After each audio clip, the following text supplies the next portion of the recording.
Hey everyone! Hi! Welcome back to Ted Into the Cineverse. I'm your host Ted Hodel, And I'm Hayden Elmore. Yes, I know a different setup from what we usually do. It's my apartment. Yes, today we watched an amazing film. Yes. Scott Pilgrim versus the world. Motherfucking Scott Pilgrim. And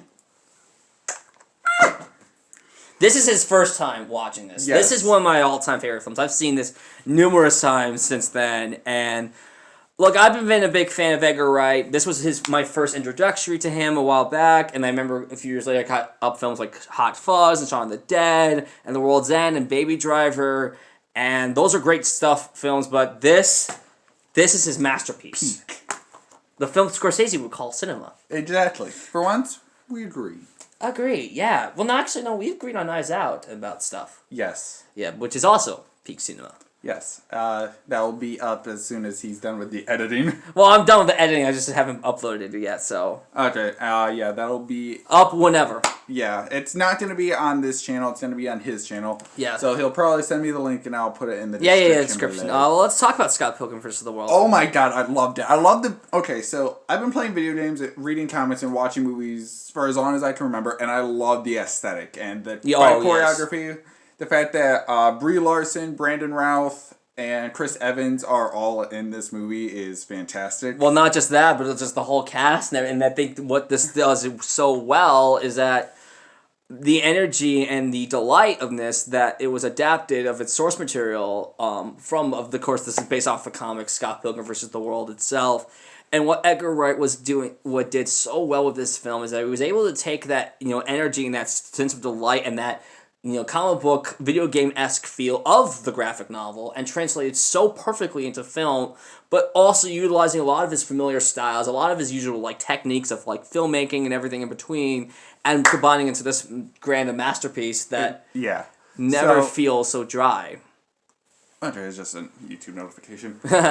So I know I mentioned how much I love the transitions from Beautiful Day in the Neighborhood, but in this, it's fluid. Oh my god, yes. It never feels once like it's style over substance, which is, can be a lot of big problems for a lot of films to try to utilize as this, this weird, edgy, quirky, a style. And yeah, with this, it's just it seems like the transitions are just, I don't want to say fluid, but they appear to be fluid. Oh, yeah, but not just in the transitions, but also the way it's edited, the way it's put together. It's very much of a comic book-esque style to it. It's not just with the transitions, but everything, from the action, from the little subtle texts in, the foreground and the background. It's you watch it numerous times, you're noticing, pick up little details, and it even says a lot about the characters, says a lot about the world and the inhabitants. You feel like you actually know the world and the environment of Toronto, Canada. Yeah, and I don't know much about the source material with the graphic novel, other than what my friend Jeff has told me. Not the same Jeff you know. Yep. But this movie is fan-fucking-tastic. Yes, of course, we're talking about praising about the style and everything, but let's talk about a little about that substance, because as you all know, style can only really go that far if you don't have much compelling substance into this film, and this film has compelling substance. Yes. The characters, the writing. The way it balances tone and some finesse, just, so good. And it just feels again, we don't want to get spoilers because I think this is a very underappreciated film that sadly... Even though it's been out for 10 years? A decade, yeah, but still, there's a lot of people who still haven't seen it yet, so we don't want to spoil too much for this. Because it did bomb at the box office and rarely... That's very sad. It doesn't seem like it... This movie should not have bombed. No, but again, going back to talking about this, I think the way that the characters are written, and especially from Scott, who kind of starts out, again, this narcissist kind of unaware kind of ass. Yeah, he's very unaware of the fact that he is an asshole. Yeah, until the last like 10 minutes of the movie. And his arc in the film is just like, I think it's many ways human and relatable, especially for a film that's like this crazy and energetic. It knows how to ground itself too with its characters and feel like it's inhabiting into just the appeal to it. And again, it's not just, not just with, Scott, but also Ramona too is also in many ways. Your girlfriend? Hey, shut up. That's the side story. Anyways. But it applies a lot to Ramona too as a character, and then again, seeing her girlfriend, seeing her a little bit of the struggles, and seeing how they kind of bond with one another, and of course the side characters, and from the evil exes to Wallace, who is Scott's gay roommate friend. Wallace is the best. Yes, he is so so minor spoilers, but for the last acts, he says, "Forget what I said. Finish this." I'm like, yes!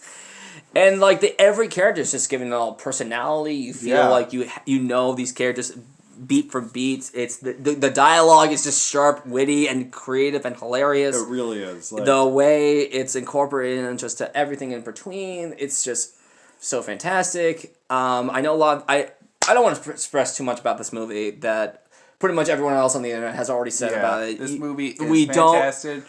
Go watch it. You can find. I don't know if it's on Netflix. It's on Netflix. It's on Netflix. If you have a Netflix, check it out. Or it's on Blu-ray, or if you're at your local library. Yeah. If you haven't got a chance. And stuff. Yeah, and stuff. Yeah. So I have to give this a 5 out of 5. 5 out of 5. One of the few times I've actually given a film a 100% perfect rating, despite my, I've given a lot of films a 5 out of 5, but most of the time they're not really actually, perfect movies. There's tiny little flaws that I'm just like, yeah. But like this is a true 100% cinematic perfection.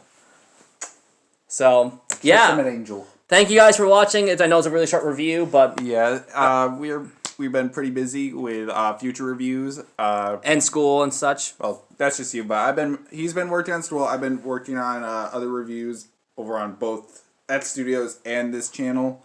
Mm-hmm. I still have to upload a Rise of Skywalker and Birds of Prey. Oh yeah, that's right. So yeah, thank you all so much for watching. Don't forget to like, comment, subscribe, hit that notification bell. Follow us on Instagram and Twitter. Where at least one of us uploads something daily. Yeah, or something like that. I'm more of a Twitter person. Yeah, and I'm more Instagram when I have something to post. So yeah, peace out. Catch you guys on the flip side. Bye.